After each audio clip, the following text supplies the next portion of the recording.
Price Lord. எல்லாரும் எப்படி இருக்கீங்க? ஆண்டவராக இயேசு கிறிஸ்துவின் நாமத்தினால எல்லாருக்கும் வணக்கங்க.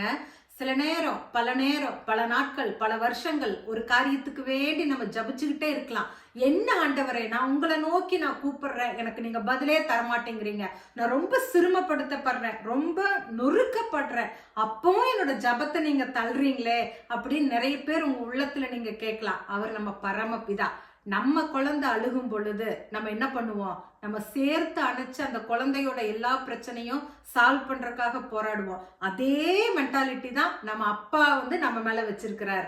அதனால ஆபூக்கு 1வது அதிகாரம் 2வது வசனத்துல, கர்த்தாவே, நான் எதுவரைக்கும் உம்மை நோக்கி கூப்பிடுவேன், நீர் கேளாமல் இருக்கிறீரே, கொடுமையின் நிமித்தம் நான் எதுவரைக்கும் உம்மை நோக்கி கூப்பிடுவேன், நீர் ரட்சியாமல் இருக்கிறீரே அப்படின்னு நம்ம அதை பாக்குறோம். அவர் ரட்சிக்கிற தேவன். அவர் நம்ம விண்ணப்பத்தை கேட்கிற தேவன், மறுபடி தருகிற தேவன். ஆமென்.